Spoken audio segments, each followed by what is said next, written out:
Martes 28 de febrero. Este mes es un mes corto, solo tiene 28 días. Siempre es así febrero.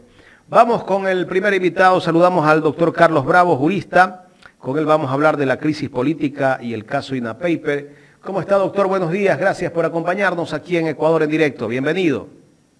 Jaime, muy buenos días. Siempre un honor estar en este importante medio alternativo. Me tiene las órdenes, Jaime. Gracias, doctor. Doctor, ¿cuál sería la posible salida constitucional a esta crisis política que vive el país? Hay varias opciones que se discuten dentro de la Asamblea y dentro de la coyuntura política. ¿Cuál sería, desde su punto de vista, esta salida constitucional que podría darse a esta crisis política? Bueno, Jaime, como usted bien ha señalado, existen varias posibilidades y todas esas constitucionales y absolutamente legales, legítimas, válidas. La primera, la primerísima, si es que el presidente Lasso en realidad tendría honor, que no es otra cosa que actuar bajo los cánones de la moral y con rectitud. Si el presidente Lasso tendría honor, la primera opción, Jaime, sería la renuncia. Es apenas obvio. El 5 de febrero, para mí, el mandato que se le entregó al presidente Lasso quedó revocado. Entonces, mire que esa es una opción. Dentro del Ejecutivo mismo, tiene la otra opción, que es lo que se llama la muerte cruzada. Es decir, convocar a elecciones anticipadas ante semejante debacle que vive el país, porque el presidente Lasso, que desde un inicio dinamitó absolutamente todos los puentes para una posible comunicación, y a pesar de que se insistió en espacios de gobernabilidad, en fin, simplemente pues ya no los tiene. En este momento, para mí, el presidente Lasso, hablando políticamente, es un zombi, ¿no? Es un cadáver político que anda por ahí viendo qué pasa. Esa es otra posibilidad. Pero ya vemos que el presidente Lasso nos ha venido amenazando ya casi desde el inicio de su gobierno, que tiene el decreto de muerte cruzada en el escritorio y bla, bla, bla, bla, bla. Nada, absolutamente nada. La otra posibilidad, mi estimado Jaime, también viene de la Asamblea Nacional, en donde a su vez existen dos opciones. La del juicio político, que entiendo está en marcha y que esta semana la comisión emitirá su informe para que siga ese procedimiento de juicio político absolutamente válido. Y la otra también, que es la muerte cruzada, pero originada en la Asamblea Nacional. Y por último, la última opción que existe también, mi estimado Jaime y ciudadanía, es la revocatoria del mandato, que eso ya más dependería del Consejo Nacional Electoral para que pueda fluir y se pueda dar esa revocatoria del mandato, que ciertamente sería un poco más larga y algo más complicada, ¿no es cierto? Entonces, ahí están las opciones.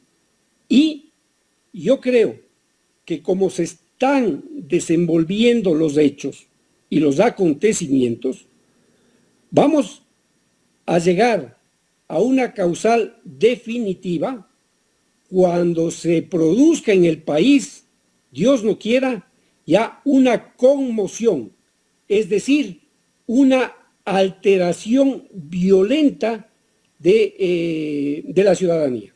Entonces, esas son las opciones, Jaime, y yo creo que estamos abocados en esto para que, ojalá, de manera constitucional, el presidente abandone el poder, se lo cese o se lo destituya, pero el país no puede caminar más tiempo así. Estamos en una situación... Si se da una destitución del presidente de la República, bueno, hay que esperar el informe de la comisión multipartidista que investiga el caso del Gran Padrino, a ver qué causales o bajo qué argumentos se puede destituir al presidente de la República. Eso también sería una posibilidad que saldría en los próximos días. Pero habría que esperar, pues no, y aparte hay que ver si hay los votos, pues.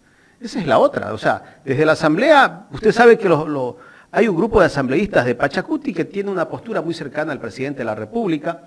Hay otro grupo de la izquierda democrática también que está muy cercano al presidente de la República. Se requieren 92 votos. ¿Usted cree que se consigan los 92 votos? Bueno, si se actúa, como digo yo, con dignidad y con honor, se deberían conseguir esos 92 votos, ¿no?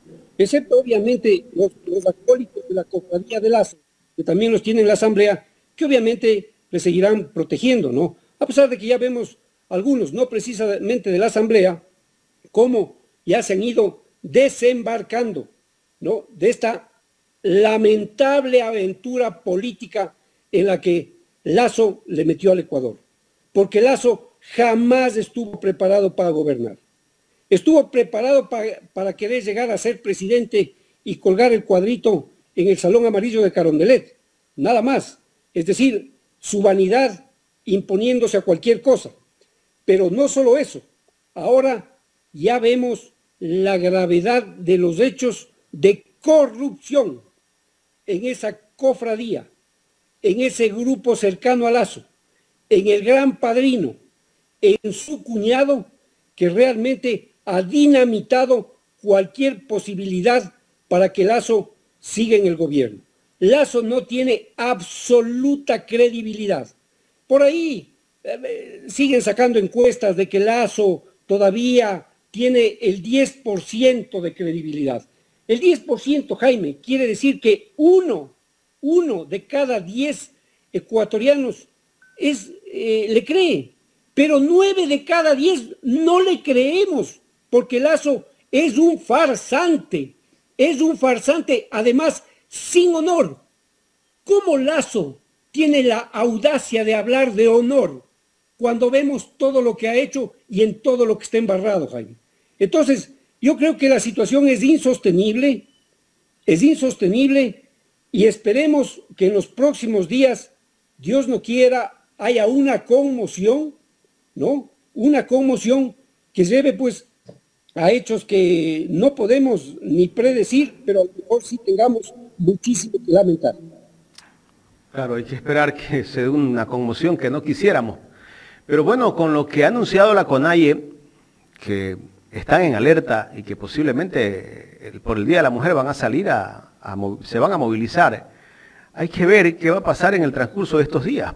La CONAIE, recordemos que rompió el diálogo con el gobierno, no quieren diálogo, aunque el presidente de la República dice que tiene la mano extendida para todos y que quiere conversar con todos los políticos. Después de que nos insultó a todos, nos dijo que éramos narcodelincuentes, ahora resulta que el presidente de la República quiere conversar con los narcodelincuentes, pero el pueblo ecuatoriano esta vez. Por eso, mi estimado Jaime, le digo y le insisto, el pueblo ecuatoriano, el pueblo, que somos la mayoría, no le creemos a este farsante de Lazo. No le creemos simplemente. Entonces, claro, ese es el discurso de sus asesores, ¿no es cierto? Vuelve a extender la mano y como Lazo es experto en falsear la verdad y además se le nota en el cinismo que tiene, él puede decir cualquier cosa, pero definitivamente la gente, la ciudadanía, no le creemos, ya no le creemos. Lazo no tiene ninguna opción, Jaime, ¿no es cierto? Entonces, claro, lo que usted bien anota y bien decía, podríamos tener impredecibles consecuencias y no quisiéramos lamentar, Dios no quiera, hechos de sangre, más muertos, que obviamente si eso se llega a dar, vuelvo, repito, nadie quiere eso, pero si eso se llega a dar, el único responsable se llamará Guillermo Lazo Mendoza. Y eso está claro, y la opinión pública lo tiene muy claro, Jaime. ¿Cuánta credibilidad puede tener la palabra del presidente? Porque justamente el día domingo le escuchábamos al presidente que decía que va a hacer obras, está botando la casa por la ventana y que este año es el año de las obras, el año de la reactivación del Ecuador, ya el país está bien, pues y hay que hacer inversión pública. Pero dentro del plan 2023 no está eso, pues. Así es, mi estimado Jaime, pero mire, a Lasso que le encanta la palabra torpe, y así le motejó o le dijo a este Luque, ¿no es cierto?, que era un íntimo colaborador de él, que les llevó al gobierno y que ya sabemos las consecuencias de Luque. Torpe. Eso de Lasso es otra torpeza, porque además es un asunto absolutamente etéreo. Y se ofrece 13.000 millones, 15.000 millones, 20.000 millones. ¿Qué significa eso? Una cosa es que lo diga, pero ni siquiera para eso pueden hacer un análisis mínimo. Y por eso yo digo, es otra torpeza. 13.000 millones, claro, suena una cifra, pero al común de los ciudadanos dirá, ¿y qué? ¿Y en dónde están?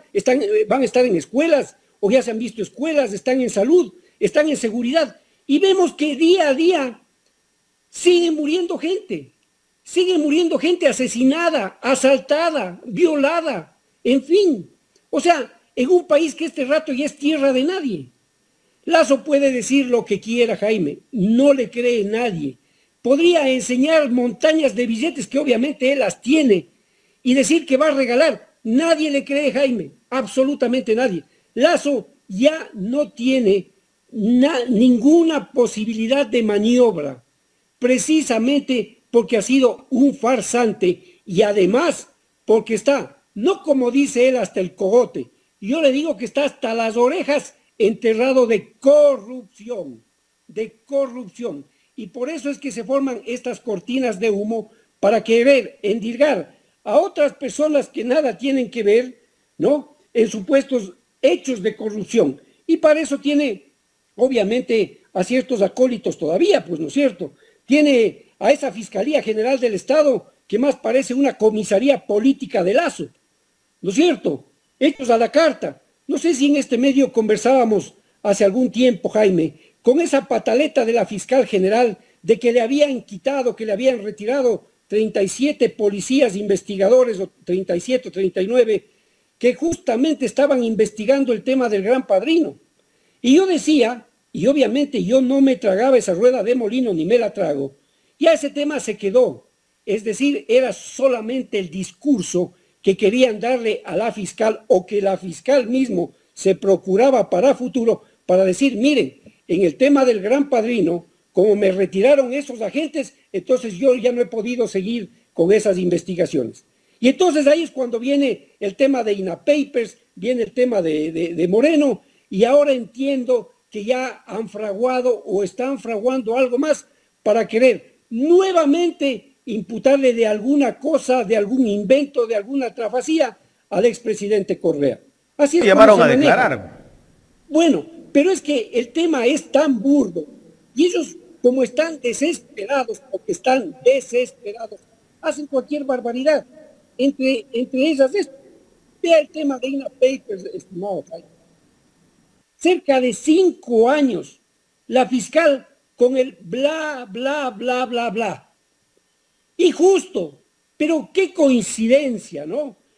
Una coincidencia increíble, que cuando se está investigando el tema que le toca al presidente Lasso, porque no es que el asunto termina en el cuñado, en el cuñadito, en Danilo Carrera, en el Gran Padrino. No, el tema le toca al presidente Lasso. Y ahí es cuando salta, pero de la noche a la mañana, el tema de INA Papers, que lo tenía prácticamente enterrado la fiscal general, pues. ¿Y por qué vale la pena, tal vez, Jaime, si me permite un par de minutos, hacer un breve análisis del tema? Y esto es muy importante que la ciudadanía tenga en cuenta y que no se olvide. ¿En dónde empezó realmente esta trayectoria de la fiscal? No me refiero obviamente cuando estuvo ahí en la Fiscalía General y empezó a hacer su carrera, ¿no es cierto?, desde la fiscalía o desde una secretaría, en fin. Me refiero cuando la fiscal fue nombrada por el presidente Lenín Moreno como directora de la UAFE. Ahí empezó todo esto, mi estimado Jaime. Y si nos remontamos y podemos ver cifras de organismos internacionales, como por ejemplo la CELAC o la UNDOC de las Naciones Unidas, vemos que fue en el gobierno de Lenín Moreno en donde se empezaron o donde empezó a crecer como la espuma las cifras de lavado de activos. ¿Y quién es la entidad directa para monitorear, para investigar, para recopilar información? ¿Acaso no es la UAFE? Y fue el presidente Moreno el que le puso a Diana Salazar en la UAFE. Entonces los ecuatorianos no nos podemos olvidar de esos hechos.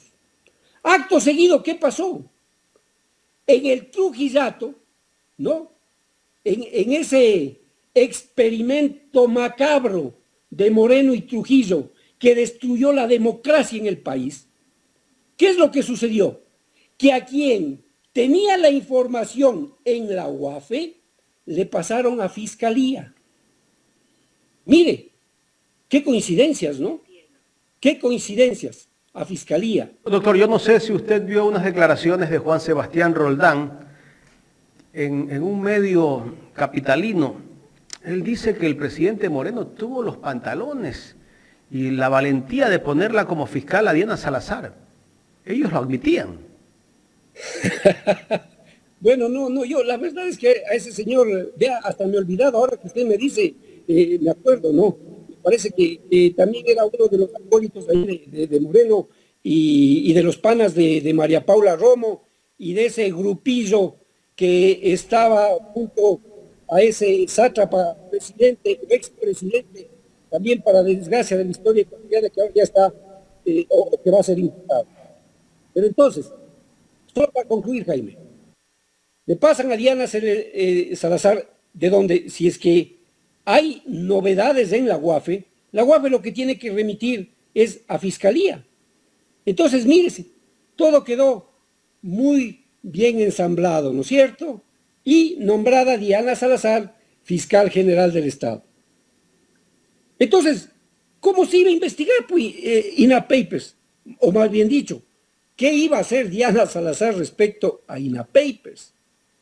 Pero claro, ahora que ya Moreno se fue al tacho de la basura de la historia, como creo yo que se ha ido Lasso anticipadamente, porque Lasso ya está en el tacho de la basura de la historia. Tuvo la audacia Lasso. Ahora sé que se va al exterior. En el exterior es muy valiente. Hace poco, en un viaje a Washington, tuvo la audacia de pensar en la reelección, Jaime. Es que esos son los politiqueros que tenemos, en pensar en la reelección. Pero bueno, entonces ya como Moreno fue al tacho de la basura de la historia, y Lasso de alguna manera está vigente porque sigue lamentablemente gobernando al país, entonces esa fiscal, ¿no es cierto?, muy maleable para manejar los temas, no como ella dice técnicamente, jurídicamente, ella ha manejado políticamente los temas y creen que nadie se da cuenta. Entonces, este momento, como Lasso todavía está en el poder, ella en algo le sirve, ¿no es cierto? Y atacó el tema de INAH Papers, que debió haberse, no investigado, se debió haber destapado completamente. Lenín Moreno, a estas alturas, Lenín Moreno y todo su combo, como digo yo, a estas alturas ya debían tener sentencia, mi estimado Jaime. Y recién se les va a imputar cargos. Entonces, ese es el país en el que vivimos, pues, ¿no es cierto? En donde tenemos a una fiscalía muy complaciente, en este caso con el gobernante de turno, y se presta para todos estos hechos que realmente son bochornosos para el país. Doctor, tras bastidores se habla de un posible juicio político a la fiscal general Diana Salazar. ¿De dónde puede venir ese tema del juicio político? ¿Del propio gobierno? Tal vez el gobierno no está de acuerdo con las acciones que está realizando la fiscal. Bueno, no sé si estos temas no se deberían hablar tras bastidores. La fiscal hace tiempo también que mereció tener un juicio político, no solo por sus acciones, sino también por sus omisiones. Ahora nos viene con el cuento de que la asistencia penal internacional de la China se demoró queriendo hacer el tema ampulosamente. Ella calcula en días, ¿no? 237 días por acá, 150 días por acá, 380 días por acá. Todo ampuloso. Si se demoraron esas asistencias penales un año y medio. Entonces, por último, hace 2 o 3 años ya debió pues haber imputado a Moreno. Pero vuelvo al tema. Qué coincidencias, ¿no? Qué coincidencias. Justo en este momento que se investiga el tema del Gran Padrino, porque además a la fiscal ya no le quedaba otra alternativa. Entonces es que salta lo de Lenín Moreno, pues Jaime. Así que un juicio político a la fiscal hace tiempos debió haberse dado, hace tiempos. Y claro, ahí sí, como es experta, que vaya a la asamblea y se defienda políticamente, porque en la fiscalía lo que ha hecho son barbaridades que además en algún momento también tendrá que responder. Diana Salazar tendrá que responder por sus acciones y por sus omisiones al frente de esa institución, Jaime. Claro, tendrá que responder por todo lo que ha ocurrido. Entre esos, en el caso Soborno, yo no sé si ella también tendrá parte, si algún día hay alguna sentencia internacional. Claro, por supuesto, también hablamos del caso Sobornos, ¿no? Donde, ¿qué cosas? A un expresidente de la República finalmente se le termina sentenciando por influjo psíquico, ¿no? Son de esas variedades. Mire, inclusive juristas que han estado en la oposición al expresidente Correa se han pronunciado sobre la barbaridad que ha significado ese proceso, ¿no? Pero claro, acomodaron para el imaginario un tema también de manera ampulosa, como el caso Sobornos, pero que se ve que no tenía absolutamente sustento. Pero así es como actuó Diana Salazar, ¿no? Con Lenín Moreno, porque en ese entonces eran muy amigos, ¿no? Muy amigos, trabajaban juntos. Pero si ya le estoy diciendo, Jaime, ¿quién le puso en la guafe a Diana Salazar? Fue Lenín Moreno, directamente. No es que para eso hay un concurso, no, mucho menos. El artículo 13 de la ley de prevención de lavado de activos es la que le da la facultad al presidente Moreno para poner al director de la UAFE. Y entonces, no podemos olvidarnos ese pasito de la UAFE a Fiscalía con Trujillo. ¿Para qué? Para que se tapen, como se han tapado, un montón de cosas de ese gobierno de Lenín Moreno y que ahora estamos viendo también de este gobierno de Lazo que ya se van destapando. Yo no sé si usted vio las declaraciones del expresidente Rafael Correa, justamente hace una semana lo entrevistó Javier Lazo, y él decía que la fiscal ha enviado emisarios a conversar con los dirigentes o con el expresidente Correa, pero el expresidente Correa fue muy contundente, arremetió contra ella, e incluso después dijo que se venía persecuciones para los dirigentes de la Revolución Ciudadana. ¿Cómo analizar esto? Bueno, sí, yo he visto las declaraciones del expresidente Correa y además en sus calificativos me parece que se quedó corto, ¿no es cierto? Pero bueno, ¿qué es lo que ha pasado? Que se ha cumplido. Mire lo que yo le estaba diciendo. Ahora ya aparece una posible nueva investigación al expresidente Correa. ¿Por parte de quién? De Diana Salazar. Que ella tenga esos manejos y que haya mandado emisarios, tampoco me llama la atención, Jaime. En esa fiscalía de Diana Salazar, pasa y ha pasado de todo, Jaime. ¿Qué futuro le ve usted a la fiscal, doctor?